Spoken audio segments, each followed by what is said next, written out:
سے گزارش کرتے ہیں کہ اس چینل کو آپ ضرور سبسکرائب کریں اور اپنے فرینڈز کے ساتھ ان ویڈیوز کو ضرور شیئر کریں تاکہ اہل بیت کا پیغام آخری زمانے میں سب سے بڑا حربہ جو شیطان کا حربہ ہوگا وہ قبح گناہ کو ختم کرنا ہوگا. گناہ کو نارملائز کیا جائے گا. یا آج آپ کے سوشل میڈیا کی ڈیوٹی ہے، آپ کا ہر چینل کسی نہ کسی باہر کے ممالک کی ایجنسیز کے ساتھ لنکڈ ہے.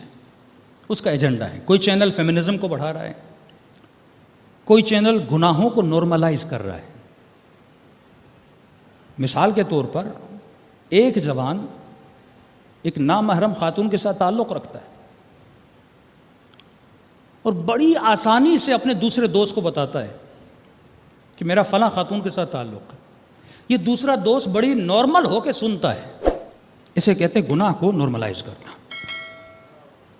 اسے کہتے ہیں لوگوں کے دلوں میں قبح گناہ کا ختم ہو جانا. جناب سیدہ کی کیا صفت ہے؟ ترتعش وجود ہوا. بی بی جب سنتی تھی اللہ کی نافرمانی، بی بی کا وجود کانپتا تھا. امام حسن کے چہرے کا رنگ زرد ہو جاتا تھا. مولا علی جب دیکھتے ہیں طواف کرتے ہوئے کوئی جوان کسی نامحرم خاتون کو دیکھتا ہے تو اس کے چہرے پر مولا تھپڑ رسید کرتے ہیں. مولا کا چاہنے والا آ کر مولا کے سامنے اقرار کرتا ہے کہ میں نے چوری کی ہے. مولا فرماتے اس کو باندھو اور اس کی انگلیاں کاٹ لیتے ہیں.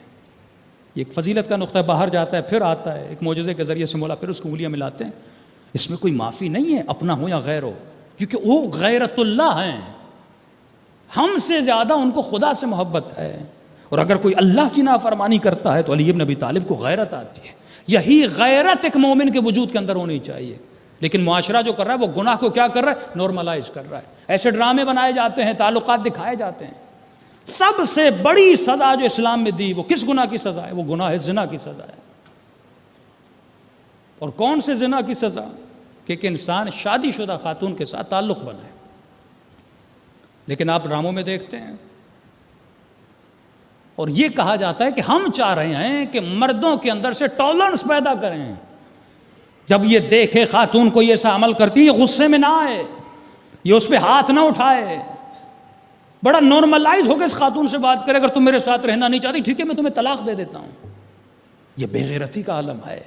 یہ گناہ کی قباحت کو ختم کرنے کا عالم ہے. آج یہ ہو رہا ہے، آپ کے ڈراموں میں ہو رہا ہے.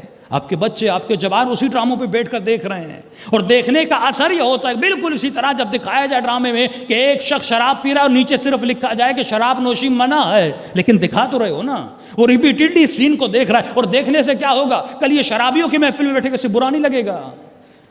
کل یہ بے حیاؤں کی محفل میں بیٹھے سے برا نہیں لگے گا. کل یہ بے غیرتوں کی محفل میں بیٹھے گا، برا نہیں لگے گا. چھٹے امام کا صحابی 17 سال غالباً مولا کے ساتھ رہا. صرف اس نے امام کے غلام کو ایک گالی دی.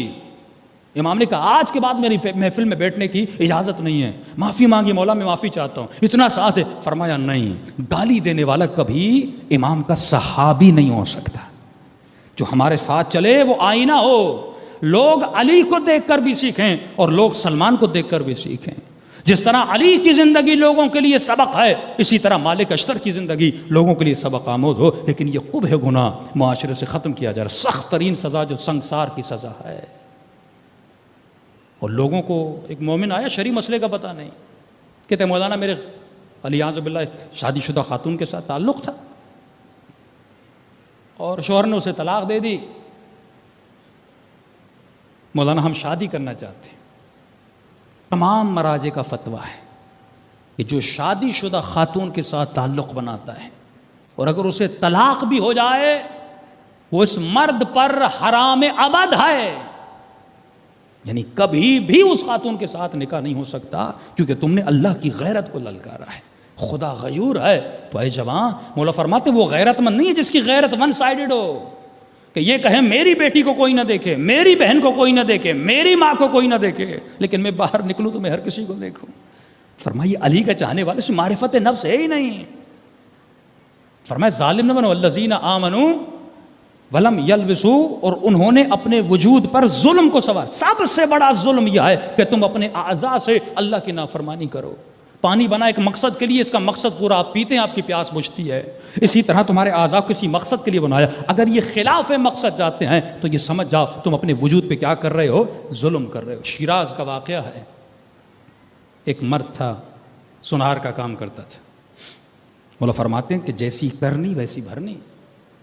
یہ مت سمجھنا کہ تم کسی کو دیکھ رہے ہو، تمہارے ناموس کو کوئی نہیں دیکھے گا. اگر یہ سوچ بن جائے نا کہ اگر میں کسی کی ماں بہن کو دیکھ رہا ہوں، کوئی میری ماں بہن کو دیکھ سکتا ہے، اگر غیرت مند ہوگا کبھی بھی آنکھوں کو بلند نہیں کرے گا. شیراز کا سونار کہتا ایک دن دکان پہ گیا سونا بیچنے کے لیے. 25-30 سال سے ایک بوڑھا ایک شخص تھا، غلام تھا، ان کے گھر میں پانی لاتا تھا. پہلے پانی بہت دور ہوتا تھا، دور دراز علاقوں سے پانی لایا جاتا تھا. تو ایک دن اب بوڑھا ہو گیا، یہ سونار اپنے دکان پر تھا، خاتون گھر میں اکیلی تھی. یہ پانی لے کر آیا، اس پر شیطان نے غلبہ کیا. اس نے اس خاتون کی کلائی کو پکڑا. خاتون نے چیخا اللہ اکبر، خوف خدا کرو، اتنے سالوں سے ہمارے در کی غلامی کر رہے ہو. اس کے دل میں خوف پیدا ہوا اور اس نے خاتون کا ہاتھ چھوڑا اور گھر سے چلا گیا. یہ مومنہ تھی، اس نے مولا کا ایک فرمان پڑھا ہوا تھا. جب اس کا شوہر واپس آیا، رات کو اس نے شوہر کو بٹھایا، رونے لگی. کہا کہ زندگی اس غلام کی گزر گئی، اس نے کبھی بھی ہاتھ نہیں بڑھایا میری طرف. کہا کیا ہوا ہے؟ کہ آج اس نے میری کلائی کو پکڑا. شوہر پریشان ہوا. کہ پھر خوف خدا آیا، چلا گیا.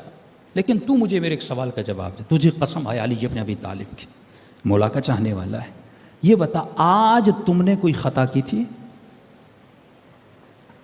آج تو نے کوئی گناہ کیا تھا؟ سر جھکاتا ہے، کہتا تم نے قسم دی ہے؟ بتاتا ہوں. کہا آج دکان پہ خاتون کنگن لینے آئی تھی، شیطان کا غلبہ ہوا. میں نے خاتون کو کہا اپنے ہاتھ تو میں پہناتا ہوں.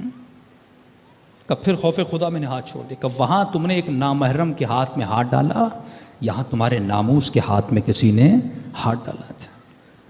تو دنیا کا حساب یہیں پہ پورا کر دیتے ہیں. فرمایا اے مومن غیرت مند بن. اور یہ غیرت تب آتی ہے جب کم از کم انسان دن میں، زیادہ نہیں، علماء کے لیے 200 صفحے، لیکن جو عام لوگ ہیں کم از کم 20 صفحے معرفت النفس کا علم حاصل کریں کہ یہ نفس مجھے گمراہ کیسے کرتا ہے، یہ اللہ اور اہل بیت کے راستے سے مجھے کیسے ہٹاتا ہے، یہ کبھی مجھے غصے میں لاتا ہے. 2 طرح کے لوگ ہیں، کیا حالات تیرے اوپر حاوی ہیں یا تو حالات کے اوپر حاوی ہے. اگر تو حالات پہ کنٹرول کر رہا ہے تو علی والا ہے. حسین بن علی نے حالات پہ کنٹرول کیا. لیکن اگر تو کوفیوں کی طرح حالات میں بہتا ہوا جا رہا ہے کہ مولانا یہ فیشن ہے، مولانا یہ کہا جا رہا ہے، مولانا ٹی وی میں یہ دکھایا جا رہا ہے، لوگ یہ پہن رہے ہیں، اگر تو حالات کے ساتھ جی رہا ہے تو کر رعا ہے، مچھر کی طرح ہے. فرمایا المؤمن کا جبل الراسخ، مومن پہاڑ کی طرح ہوتا ہے. وہ یہ نہیں دیکھتا زمانہ کیا کر رہا ہے، وہ یہ دیکھتا ہے امام زمانہ کیا کہہ رہے ہیں.